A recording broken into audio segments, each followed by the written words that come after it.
Hi, hello there, and welcome. This is Let's Talk About Myths, baby. And I am that host of yours, she who loves to read aloud and hasn't really had a chance to do it in quite a while now, Liv. So it's been a minute since we've had a new reading episode. I finished The Fall of Troy back in August, and I just haven't had the chance to start up a new series until now. It's getting a little tricky, honestly, to find the perfect sources to read, let alone, ones that have these readable and copyright-free public domain translations. So I wasn't able to give you guys options this time. Instead, I have just made the choice for you, but it is a good one. Today, we're beginning the epic poem, The Thebaid, by the Roman author Statius. Like The Fall of Troy, the Thebaid tells a story that has its roots in the oldest of Greek myths, but was written during the Roman period, in this case by a Roman author named Statius. So obviously there's a lot going on there in terms of Roman culture and politics being placed into this Greek mythological world. This epic, it tells the story of, as you might have guessed, Thebes.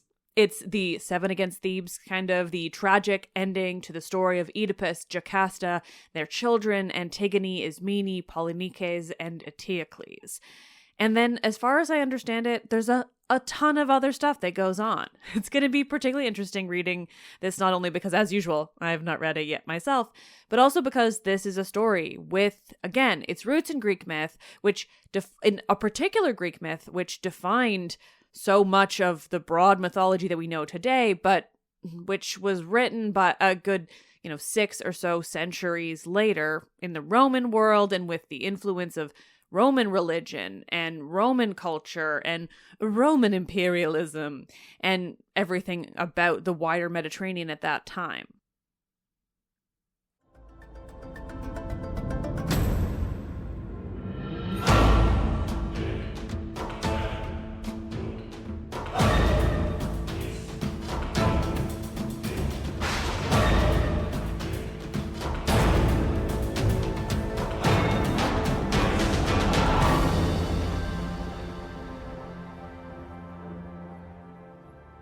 This is The Thebaid of Statius, translated by J.H. Mosley, Book 1.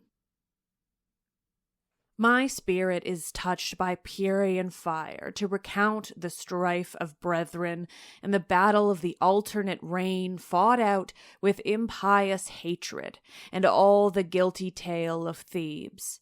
Where, O goddesses, would you bid me to begin? Shall I sing the origins of the dreadful race, the Sidonian rape, and the inexorable terms of Agenor's law, and Cadmus's searching over the main? Far backward runs the story. Should I tell of the anxious husbandman of hidden war, sowing battles in the unhallowed soil, and searching to the utmost, relate with what song Amphion bade the Tyrian mountains move to form a city's walls, whence came Bacchus's grievous wrath against his kindred towers, what deed fierce Juno wrought, against whom unhappy Athamas caught up his bow, and why with Palimon in her arms his mother quailed not to leap into the vast Ionian sea. No, rather here and now I will suffer the sorrows and the joys of Cadmus to have gone by. Let the troubled house of Oedipus set a limit to my song, since not yet may I venture to utter the theme of the standards of Italy and the triumphs of the north, or Rhine twice brought beneath our yoke, and Ister twice subject to our law, and the Dacians hurled down from their conspiring mount, or how in those days, or scarce approaching manhood, for forfended attack, and of thee, O glory added to the Latian name, whom succeeding early to your father's latest exploits, Rome belongs to be her forever. Yes, though a closer bound confine the stars and the shining quarter of the sky, that knows not of Pleiades or Boreas or rending thunderbolt tempt you, though he who curbs the fiery-footed steeds was set with his own hand upon your locks the exalted radiance of his diadem, Or Jupiter yield you an equal portion of the great heaven, abide contented with the governance of men, you lord of earth and sea, and give constellations to the sky. A time will come when, emboldened by fury and frenzy, I shall recount your deeds. Now do I pitch my harp but to the singing of Ionian arms and the scepter fatal to both tyrants. Of their madness unchecked by death and the strife of flames in the dissension of the funeral pyre, of kings' bodies lacking burial, and cities drained by mutual slaughter, when the dark blue waters of Dirce blushed red with Lernaean gore, and Thebes stood aghast at Ismenus, once wont to graze arid banks flowing down with mighty heaps of slain. Which hero first do you make my theme, O Clio? Tydeus, uncontrolled in wrath, the sudden chasm that gaped for the laurel-crowned prophet? Distraught Hippomedon, too, repelling his river foe with corpses, demands my song, and I must lament the gallant Arcadian and his wars, and sing with a yet fiercer thrill the fate of Capaneus. Already had Oedipus, with avenging hand, probed deep his sinning eyes, and sunk his guilty shame in eternal night, abiding in a long and living death. But while he hugs his darkness in the uttermost seclusion of his dwelling, and keeps his secret chamber, which the sun's rays and heaven behold not, yet with unwearied wings the fierce daylight of the mind hovers around him, and the avenging furies of his crimes assail his heart. Then he displays to heaven those empty orbs, the cruel, pitiful punishment of his life, and with blood-stained hands beats upon the hollow earth, and in dire accents utters this prayer. Gods who hold sway over guilty souls and over Tartarus, crowded with the damned, and you, O Styx, whom I behold, ghastly in your shadowy depths, and you, Tisiphone, so often the object of my prayer, be favorable now, and further my unnatural wish. If in aught I have found favor, if you did cherish me in your bosom when I fell from my mother's womb, and did heal the wounds of my pierced feet, if I sought the lake of Cura, where it winds between the two summits of the range, when I could have lived contented with the false Polybus, and in the Phocian strait, where 3 ways meet grappled with the aged king, and cleft the visage of the trembling dotard, searching for my true father, if by wit of the foreshadowing I solved the riddles of the cruel Sphinx, if I knew exulting the sweet ecstasy and fatal union of my mother's bed, and passed many an unhallowed night, and begot sons for you, as well you know, yet soon, greedy for punishment, did violence to myself with tearing fingers, and left my eyes upon my wretched mother. Hear me to the end, if my prayer be worthy and such as you would inspire my ranging heart withal. Sightless though I was, and driven from my throne, my sons, on whatever couch begotten, attempted not to give me guidance or consolation in my grief, no, haughtily, the maddening sting, and raised to royalty with my long dead, they mock my blindness and abhor their father's groans. Do these two hold me accursed, and the Father of gods beholds it, and does not? Do you, at least, my due defender, come here, and begin a work of vengeance that will blast their seed forever.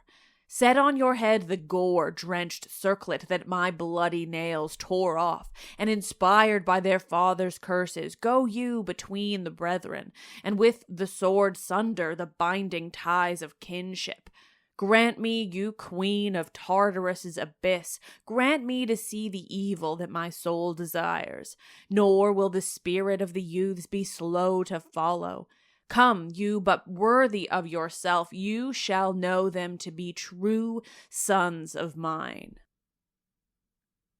So prayed he, and the cruel goddess turned her grim visage to hearken. By chance she sat beside dismal Cocytus, and had loosed the snakes from her head, and suffered them to lap the sulphurous waters. Straightway, faster than fire of Jove or falling stars, she leapt up from the gloomy bank. The crowd of phantoms give way before her, fearing to meet their queen. Then, journeying through the shadows and the fields dark with trooping ghosts, she hastens to the gate of Taenarus, whose threshold none may cross and again return. Day felt her presence, night interposed her pitchy cloud and startled his shining steeds. Far off towering Atlas shuddered and shifted the weight of heaven upon his trembling shoulders.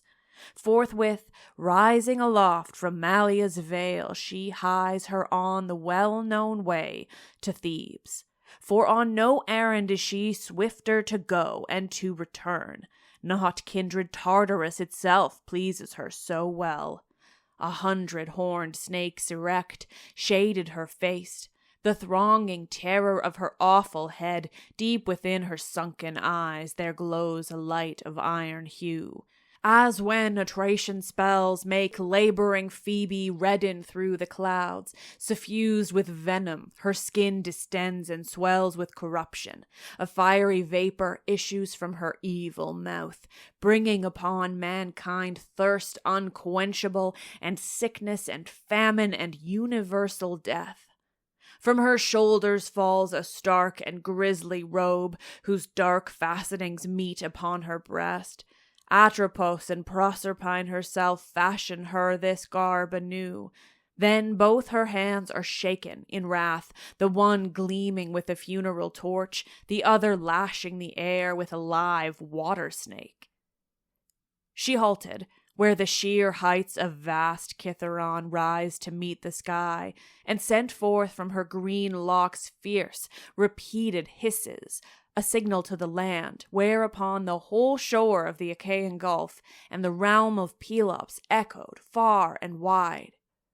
Parnassus also in mid-heaven heard it, and turbulent Eurotas, with the din Aete rocked and staggered, and Isthmus scarce withstood the waves on either side. With her own hand his mother snatched Palimon from the curved back of his straying dolphin steed, and pressed him to her bosom. Then the Fury, swooping headlong upon the Cadmean towers, straightway cast upon the house its wonted gloom. Troubled dismay seized the brothers' hearts, and the madness of their race inspired them, and envy that repines in others' happiness, and hate engendering fear, and then fierce love of power, and breach of mutual covenant, and ambition that brooks not second place, the dearer joy of sole supremacy, and discord that attends on partnered rule. Even so would a farmer fair unite under the plough yoke 2 picked bullocks of the savage herd, but they indignant, for not yet has the frequent coulter bowed these arching necks to the sinewy shoulders, pull contrawise, and with strength well matched break harness and confound the furrows with divers tracks. Not otherwise does furious discord enrage the proud brothers. It was agreed to change rule for exile by the ordinance of the alternate year. By a grudging law, they bade their fortunes change, so that a new claimant should ever embitter the monarch's fast expiring term. No other bond united the brethren. This was their sole stay from arms, nor destined to endure to a second reign. Yet then no ceilings glittered with thick plates of yellow gold, no did quarried Grecian pillars bear aloft vast halls that could freely spread the serried mass of clients. No spears kept guard over a monarch's troubled slumbers, no sentinels groaned at the recurring duty of the watch. They thought not to entrust precious stones to the wine cup, nor to soil gold with food. It was for naked power The brethren armed, a starveling realm was their cause of battle, and while they dispute which of the two shall plough scant Dirce's squalid fields, or boast himself on the Tyrian exile's lowly throne, the laws of gods and men are broken, righteousness perishes, and honor both in life and death. Alas, unhappy ones, what limits set you to your wrath? What if it were the sky's farthest bounds you dared so impiously, whereon the sun looks when he issues from the eastern gate, and when he sinks into his Iberian haven, or the lands he touches from afar with slanting devious rays, lands that the north wind freezes or the moist south warms with fiery breath? No, even though the wealth of Phrygia and Tyre were gathered as the prize, a land of horror and a city god accursed sufficed to rouse your hatred, and hell's madness was the price of sitting in the seat of Oedipus. And now, by the losing of the hazard, Polynices saw his reign deferred. How proud a day for you, fierce tyrant, when alone and unchallenged in your palace you did look and behold all power yours, all other men your subjects, and never a head but bowed beneath the sway.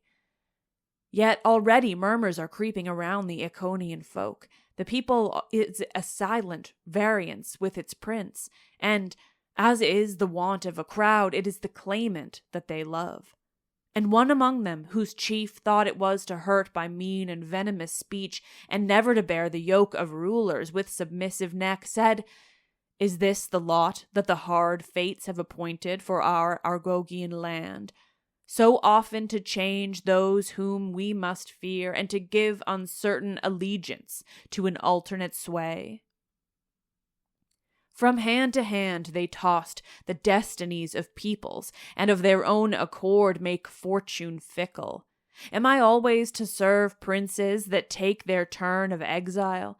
Is this your will and purpose for your kindred realm, great Lord of heaven and earth? Does the ancient augury still have power for Thebes, since Cadmus, bidden search in vain for the Carpathian Sea, for the winsome burden of the Sidonian bull, found an exile's home in the Hyantian fields, and in the gaping of the pregnant earth bequeathed the warfare of brethren as an omen to his posterity forever? See how the tyrant, rid of his colleague, rises erect, more fiercely threatening under cruel brows. What terror in his look, how overbearing his pride! Will this man ever stoop to subject rank? But the other was gentle to our prayers, affable of speech, and more patient of the right. What wonder? He was not alone. A worthless crowd indeed are we, ready for every chance, at the bidding of every lord, whosoever he be. As the sails yield to the cold north wind on this side, and to the cloudy east wind on that, and the vessel's fate hangs wavering. Alas, for the cruel, intolerable lot of peoples, racked by doubt and fear, so now one commands and the other threatens.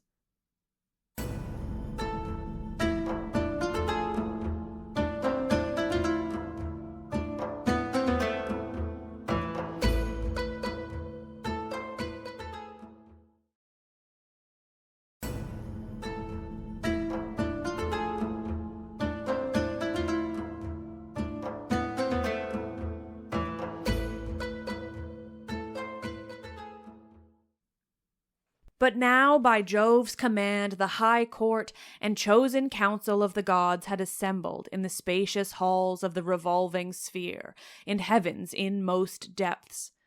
Equally removed from hence is the whole world's extent, the abodes of east and west, and earth and sea outspread beneath the infinite sky. Loftily through their midst moves the king himself, making all tremble, yet with countenance serene, and takes his seat on the starry throne.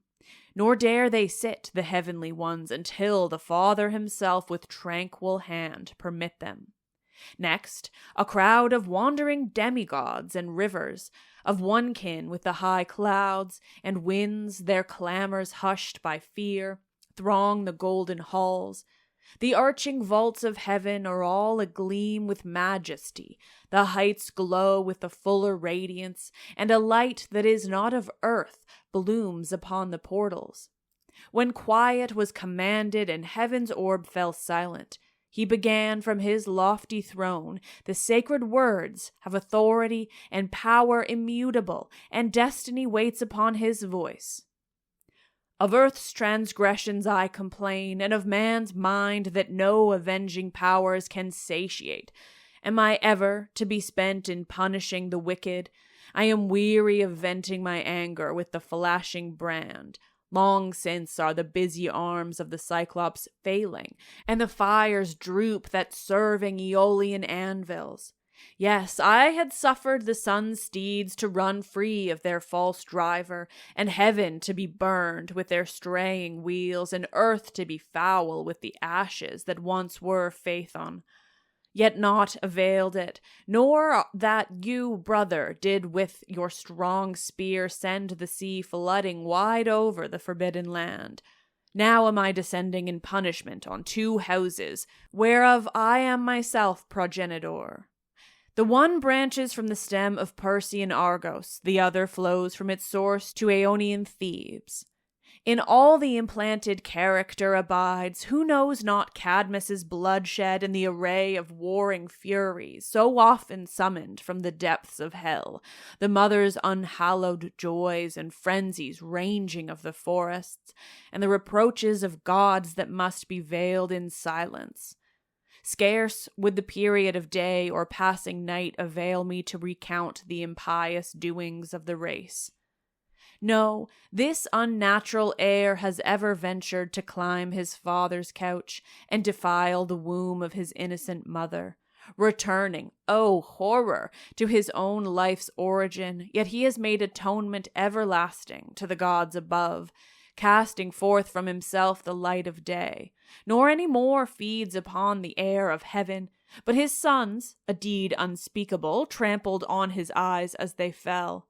Now are their prayers fulfilled, terrible old man. Deserving are you, yes, deserving in your blindness, to hope for Jove as your avenger. New strife will I send upon the guilty realm and uproot the whole stock of the deadly race. Let the gift of Adrastus's daughter and her ill-omened nuptials furnish me with the seeds of war. This race, too, I am resolved to scourge with punishment, for never hath the deceit of Tantalus, nor the crime of the pitiless banquet, been forgotten in the secret counsels of my heart. So spoke the almighty sire, but wounded by his words and nursing sudden wrath in a heart of flame, Juno thus makes answer. It is I, then, just of the gods, I whom you bid to engage in war. For you know how I ever give aid of men and might to the Cyclopean towers, and the far-famed scepter of great Phaeronius, although there you did ruthlessly cast on sleep and slay the guardian of the Pharian heifer. Yes, and do enter barred turrets in a shower of gold. Concealed armors, I pardon you. That city I hate where you go undisguised, where you did sound the thunders that proclaim our high union, and wield the lightnings that are mine. Let Thebes atone her crimes. Why do you choose Argos as her foe? No, if such discord has seized our holy marriage chamber, go, raze Sparta to the ground, bring war's destruction on Samos and old Mycenae. Why anywhere is the altar of your spouse made warm by sacrificial blood, or fragrant with heaps of eastern incense?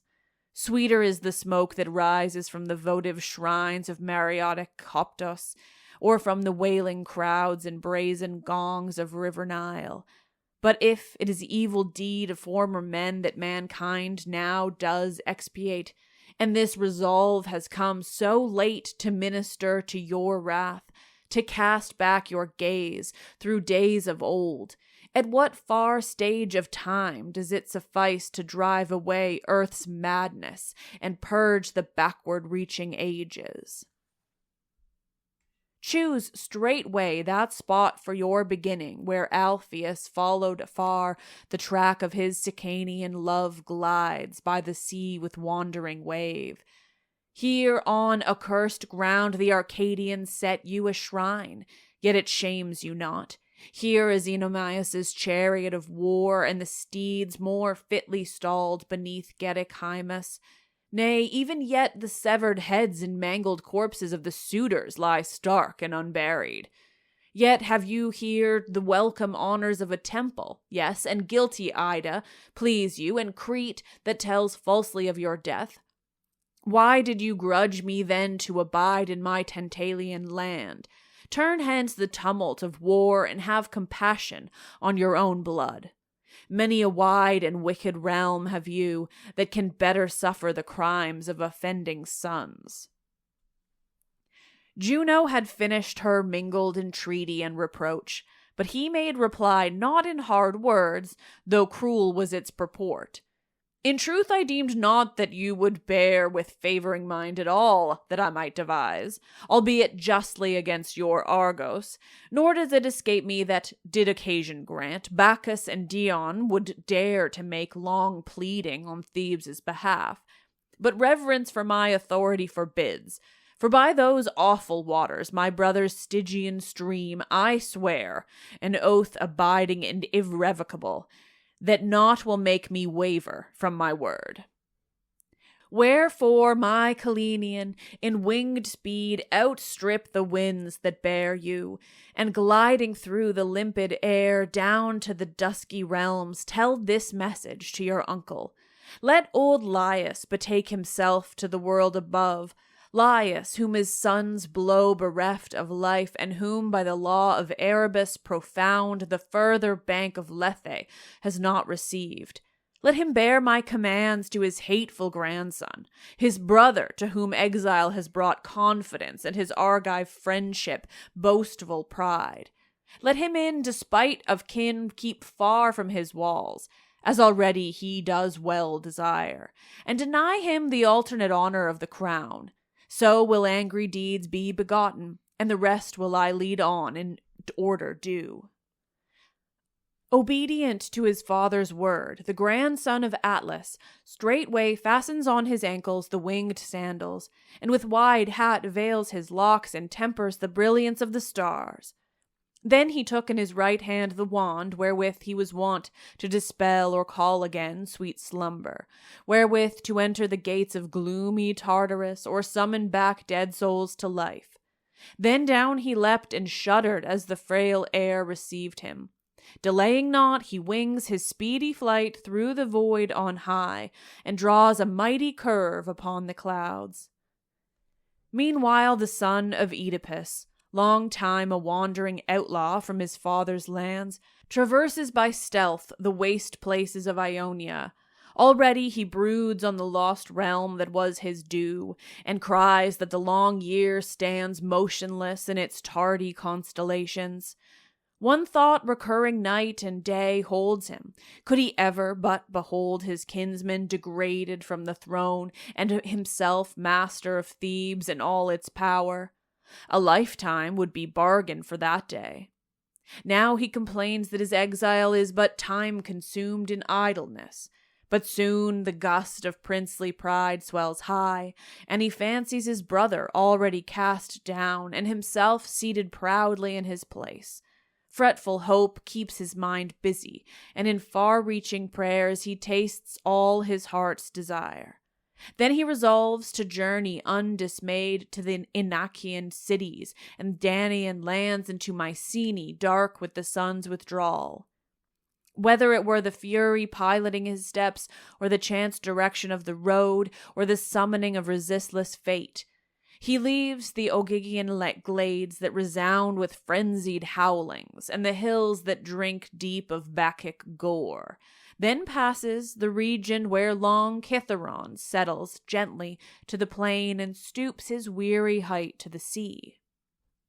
Thereafter, with dizzy climb along a rocky path, he puts behind him Skiron's infamous cliffs and Scylla's country, where the purple monarch ruled, and kindly Corinth, and in the midmost plain hears two shores resound.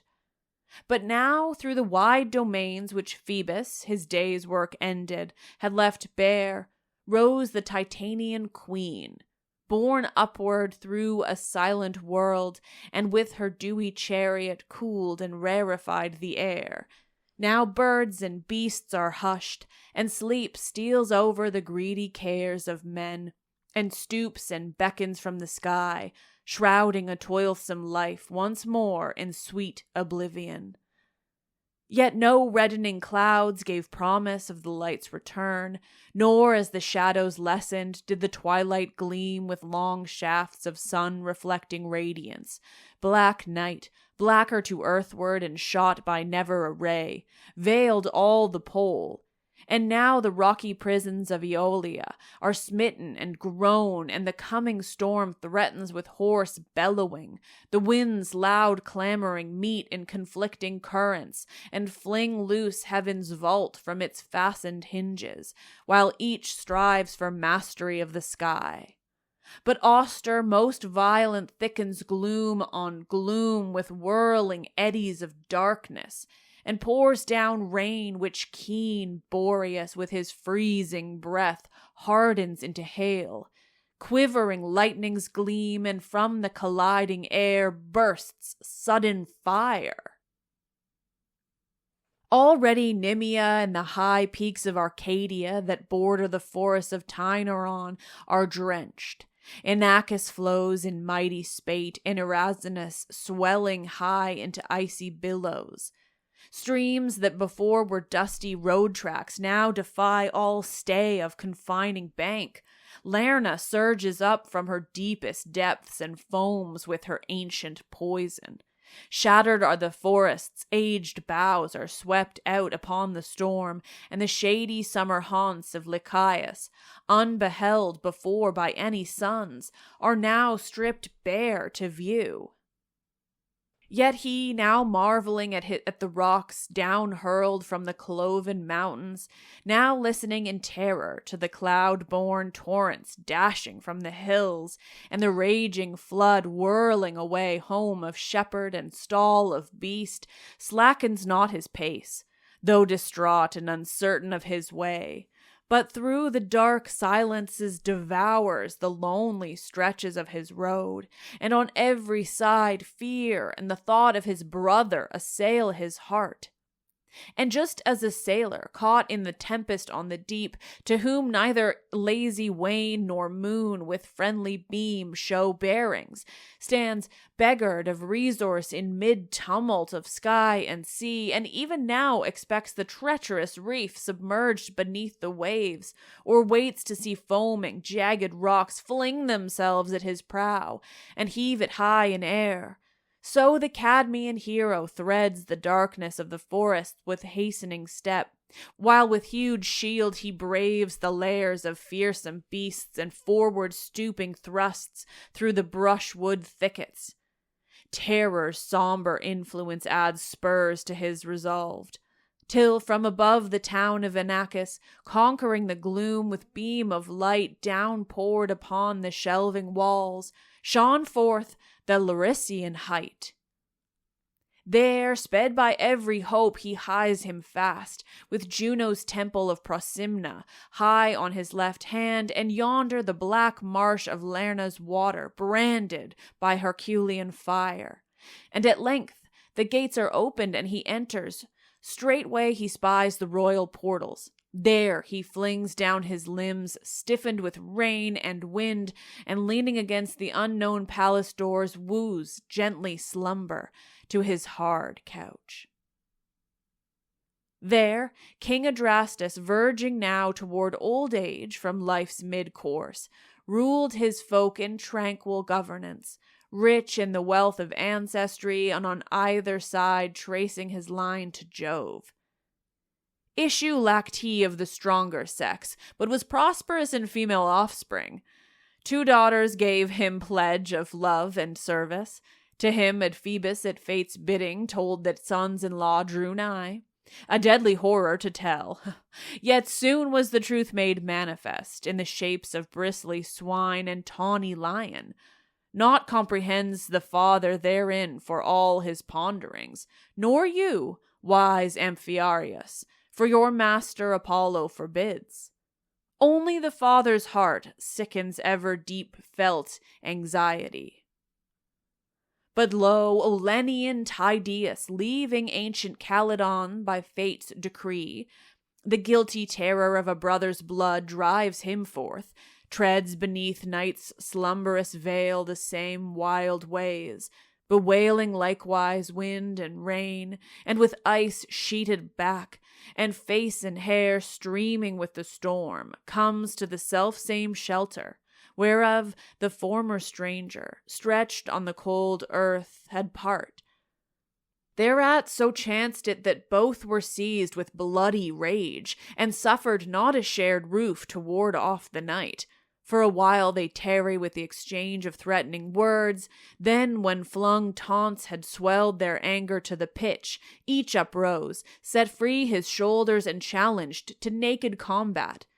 Taller the Theban, with long stride and towering limbs, and in life's prime, yet was Tydeus in strength and spirit no whit the less, and though his frame was smaller, greater in valor, and every part held sway. Then closing fiercely, they deal many a blow on face and temple, like showers of darts or Ripaean hail, and with bent knee belabor hollow loins. Even as when the 5th year brings back his festival to the Piscean thunderer, and all is dust and heat and the crude sweat of men, while yonder the rival favors the crowd urge on the youthful striplings, and mothers, excluded from the scene, await the prizes of their sons.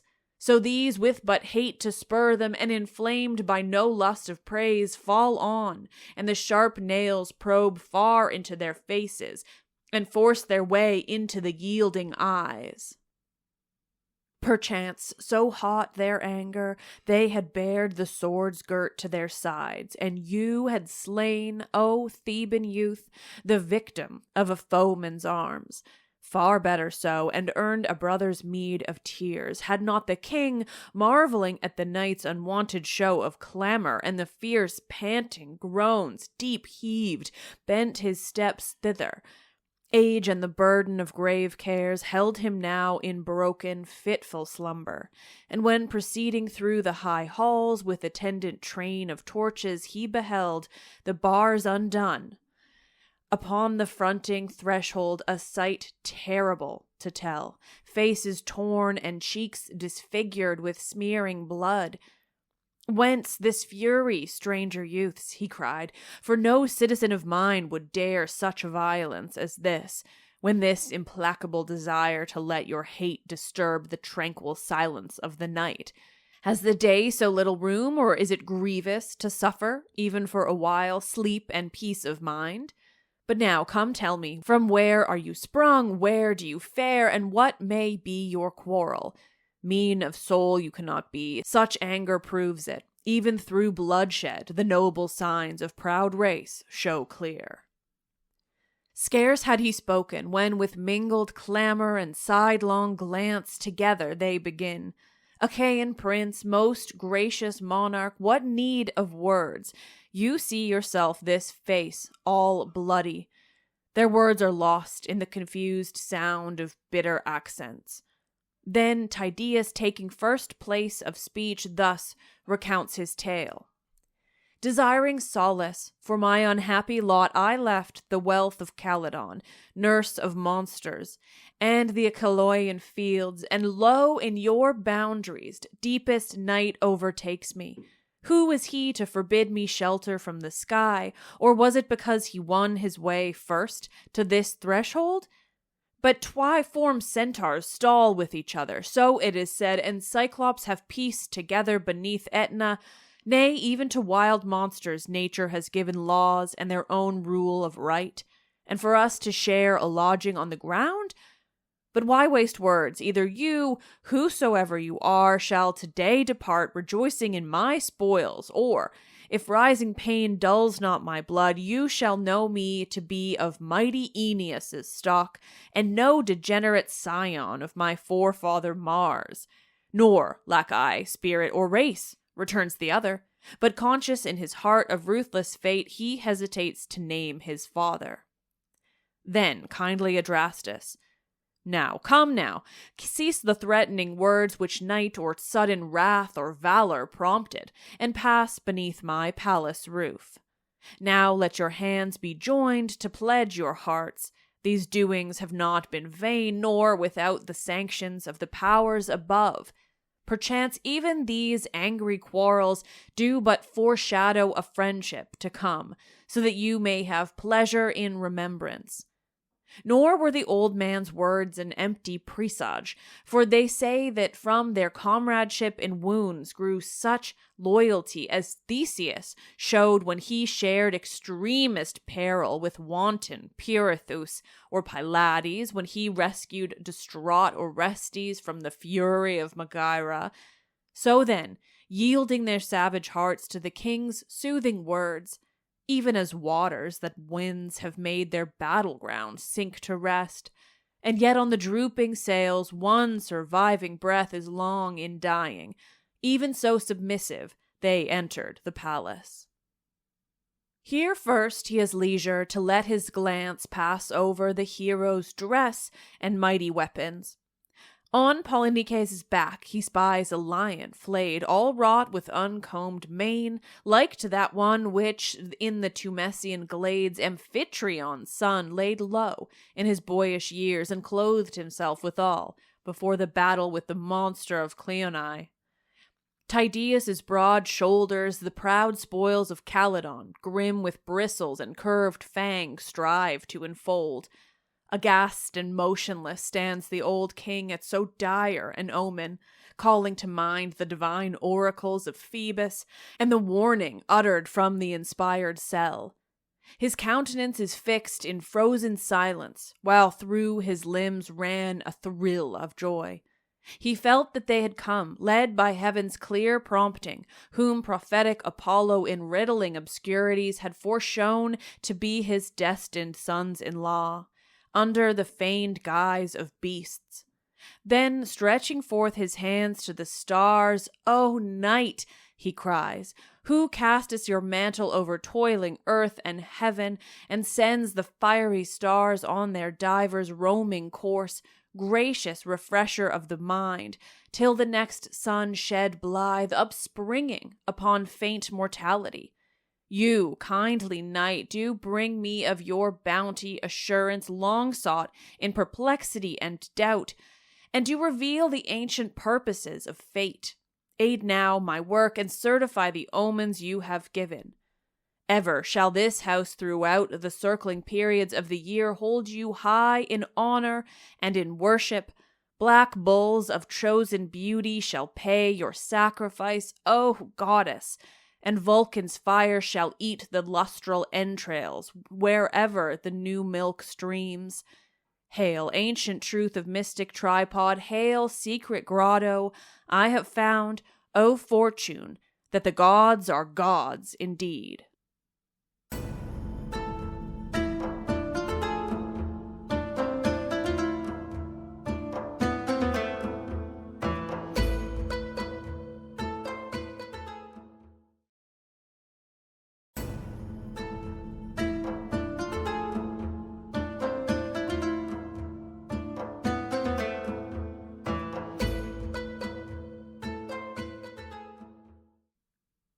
So saying, and joining arms with both, he goes forward to the inner chamber of his dwelling.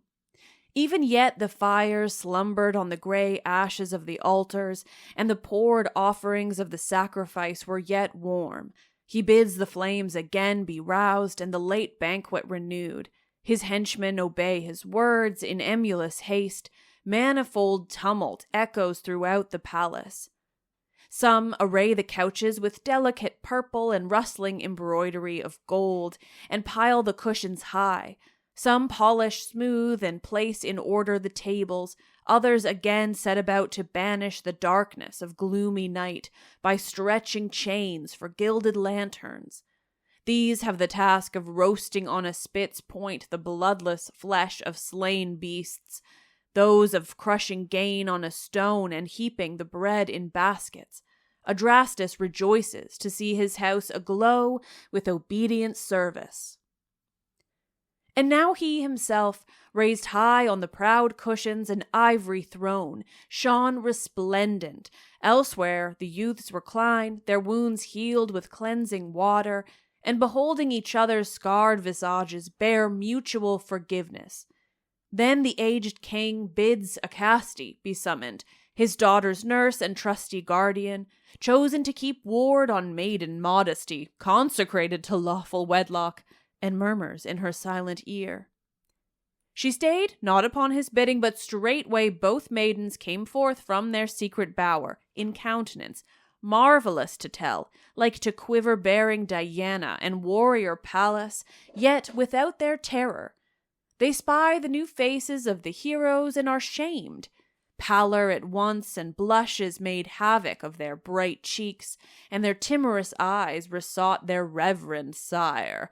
When in the banquet's course hunger was quelled, the son of Iasus, as his custom was, bade his thralls bring a goblet fair wrought with figures and shining with gold, wherefrom both Danaus and elder Pharonius were wont to pour libations to the gods.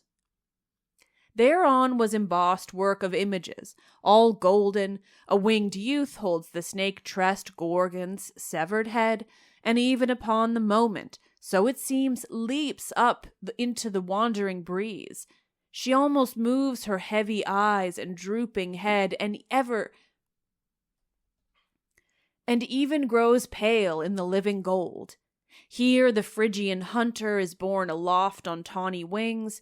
Gargara's range sinks downwards as he rises, and Troy grows dim beneath him.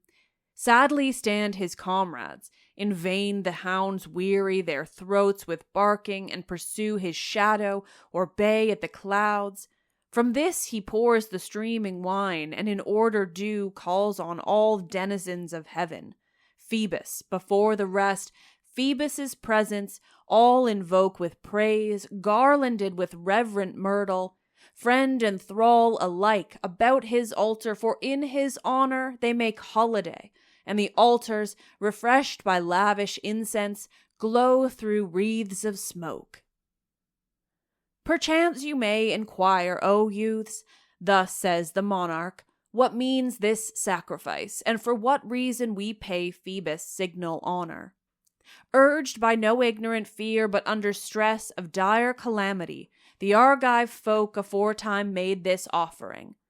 Lend me your hearing, and I will recount the tale, when that the god had smitten the dark and sinuous coiling monster, the earth-born Pytho, who cast about Delphi his sevenfold grisly circles, and with his scales ground the ancient oaks to powder. Even while sprawling by Castalia's fountain, he gaped, with three-tongued mouth athirst to feed his deadly venom. When having spent his shafts on numberless wounds he left him, scarce fully stretched in death over 100 acres of Cyrenian soil, then, seeking fresh expiation of the dead, he came to the humble dwelling of our king Oedipus. A daughter, in the first years of tender maidenhood and wondrous fair, kept this pious home, a virgin chaste. How happy had she never kept secret tryst with the Delian, or shared a stolen love with Phoebus, for she suffered the violence of the god by Nemea's stream, and when Cynthia had twice 5 times gathered her circle's visage to the full, she brought forth a child, Latona's grandson, bright as a star. Then, fearing punishment, for her father would never have pardoned a forced wedlock, she chose the pathless wilds, and stealthily among the sheep pens gave her child to a mountain-wandering guardian of the flock for nurture. No cradle worthy of a birth so noble, hapless infant, did your grassy bed afford you, or your woven home of oaken twigs. Enclosed in the fiber of arbutus bark, your limbs are warm, and a hollow pipe coaxes you to gentle slumbers, while the flock shares your sleeping ground. But not even such a home did the fates permit, for, as he lay careless and drinking in the day with open mouth, fierce, ravening dogs mangled the babe and took their fill with bloody jaws. But when the tidings reached the mother's horror-struck ears, father and shame and fear were all forgot. Herself straightway she fills the house with wild lamentation, all distraught, and baring her breast meets her father with her tale of grief. Nor is he moved, but bids her, oh, horrible, even as she desires, suffer grim death. Too late remembering your union, O Thebes, you do devise a solace for her miserable fate. A monster conceived beneath lowest Acheron in the Furies' unhallowed lair. A maiden's face and bosom has she, from her head an ever hissing snake rises erect, parting in two her livid brow. Then that foul pest, gliding at night with unseen movement into the chambers, tore from the breasts that suckled them lives newly born, and with blood-stained fangs gorged and fattened on the country's grief. But Quaribus, foremost in prowess of arms and high courage, brooked it not, and with chosen youths unsurpassed in valor and ready at life's hazard to enlarge their fame, went forth a willing champion. From dwellings newly ravaged she was going, where in the gateway two roads meet. The corpses of two little ones hung at her sides, and still her hooked talons claw their vitals, and the iron nails are warm in their young hearts. Thronged by his band of heroes, the youth rushed to the attack and buried his broad blade in her cruel breast, and with flashing steel probing deep the spirit's lurking place, at length restored to nether Jove his monstrous offspring. But what joy to go and see at close hand those eyes livid in death, the ghastly issue of her womb, and her breasts clotted with foul corruption, whereby our young lives perished. Appalled stand the Anakian youth, and their gladness, though great now sorrow is ended, even yet is dim and pale. With sharp stakes they mangle the dead limbs, vain solace for their grief, and beat out the jagged grinding teeth from her jaws. They can, yet cannot glut their ire. Her did you flee unfed, you birds, wheeling round with nocturnal clamor, and ravening dogs, they say, and wolves in terror upon her, dry-mouthed. But against the unhappy youths the Delian rises up, fierce at the doom of his slain avengeress, and seated on the shady top of twin-peaked Parnassus, with relentless bow he cruelly scatters shafts that bring pestilence, and withers beneath a misty shroud the fields and dwellings of the Cyclops. Pleasant lives droop and fail, death with his sword cuts through the sisters' threads, and hurries the stricken city to the shades. Our leader then inquiring what the cause may be, what is this baleful fire from heaven, why Sirius reigns throughout the whole year, the word of the same god Pain brings command to sacrifice to the blood-stained monster those youths that caused her death. O valor heaven-blessed, O worth that will merit a long age of fame! No base craven you to hide your devoted deed, or shun in fear a certain death. Unabashed he stood on the threshold of Kira's temple, and with these words gives fierce utterance to his sacred rage. Not sent by any, nor suppliant, O Thymbrian, do I approach your shrine. Duly and consciousness of right have turned my steps this way. I am he, O Phoebus, who laid low your deadly scourge. I am he whom you, ruthless one, do seek out by poisoned cloud, and the light of day defiled, and the black corruption of a baleful heaven. But even if raging monsters be so dear to the gods above, and the destruction of men a cheaper loss to the world, and heaven be so stern and pitiless, in what have the Argives sinned? My life alone, most righteous of the gods, should be offered to the fates.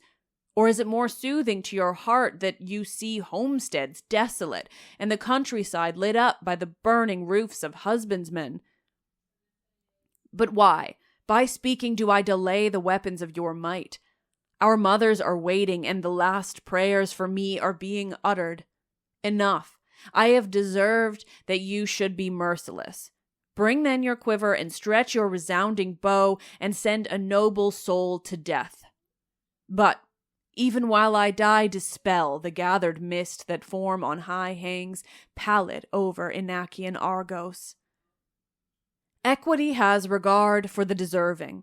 Awe of slaughter took hold on Leto's fiery son, and yielding, he grants the hero the sad boon of life. The deadly clouds fly scattering from our heaven, while you, your prayer heard, depart from marveling Thebes' door. Thenceforward do we in solemn banquet yearly renew the appointed sacrifice, and placate the shrine of Thebes in recurring festival. Of what stock come you, whom chance has led to these our altars? Though if but now my ears did rightly catch your outcry, Aeneas of Calydon is your sire, and your lordship of Parthonia's house. But do you reveal who you are that comes thus to Argos, since now the hour permits of varied discourse? Straightway did the Ismenian hero bend his sad looks to earth, and cast an injured Tydeus a silent sidelong glance. Then after a long pause he spoke. Not at these honors paid to heaven is it meet to ask me of my birth or land or ancient descent of blood. Hard is it to confess the truth amid the holy rites, but if your wish is urgent to know my unhappy tale, Cadmus was the ancestor of my sires, my land Mavortian Thebes, my mother is Jocasta. Then Adrastus, moved to friendly compassion, for he recognized him, said, Why hide what all have heard? This know we, nor does fame journey so distant from Mycenae. Yes, of that reign and the madness in the eyes that knew shame of their seeing, even he has heard, who shivers beneath an arctic sun, and he who drinks of Ganges, or sails into the ocean darkening to the west, and they whom the shifting shoreline of the Syrtes fails. Cease to lament or to recount the woes of your fathers. In our house also has there been many a fall from duty, but past error binds not posterity. Only do you, unlike to them, win by fortune's favor this reward, to redeem your kindred. And now the frosty wagoner of the Hyperborean bear droops languidly, with backward slanting pole. Pour your wine upon the altar hearths, and chant we our prayer again and yet again to Leto's son, the savior of our fathers. Phoebus, father, whether the copses of Patara and Lycia's snowy uplands keep you busy, or you delight in to bathe your golden hair in Castalia's pure dew, or whether as Thymbra's lord you dwell in Troy, where they say you did willingly bear on thankless shoulders blocks of Phrygian stone, or whether Latonian Cynthus pleases you, casting his shadow on the Aegean wave, and Delos settled sure in the deep, nor needling now your search. Yours are the arrows and the bending of bows against the savage enemy afar. To you did celestial parents grant the cheek's eternal bloom. You are skilled to foreknow fate's cruel handiwork, and the destiny that lies beyond, and high Jove's pleasure. To what people's pestilence comes or wars, what change of scepters comets bring. You make the Phrygian subject to your lyre, and for your mother's honor do stretch the earth-born Titius on the Stygian sands. You, the green Python, and the Theban mother horror-struck, beheld triumphant with your quiver, to avenge you grim Megara holds fast the starving Phlegyas, who lies ever pressed beneath cavernous rocks, and tortures him with the unholy feast, but mingled loathing defeats his hunger. Be you present to our succor, mindful of our hospitality, and shed on the fields of Juno the blessings of your love.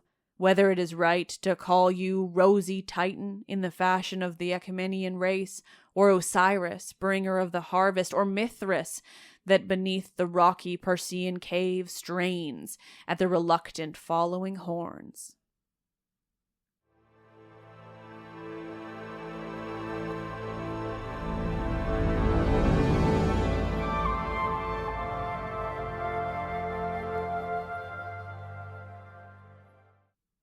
Oh, nerds, as always, thank you so much for listening. I am pumped to have a new reading series to dive into, and one that features my favorite ancient city, where so many wild and tragic shit happens. It's going to be a wild ride. I'd love to say more, but this is the first time I've recorded an hour straight of talking in ages, and my voice is going. So instead, let's talk about Myths Baby is written and produced by me, Liv Albert. Michaela Penguish is the Hermes to my Olympians, the producer. Select music by Luke Chaos. Listen on Apple Podcasts or Spotify or wherever you get your podcasts. Find ad-free the new Hermes Historia series and so much more by subscribing to the Oracle Edition, the Let's Talk About Myths Baby Patreon. It's new and exciting. It's thrilling. Find a link in this episode's description. And sign up for the show's newsletter, which I promise will exist somewhat regularly, at mythsbaby.com/newsletter. I am Liv, and I love this shit very much.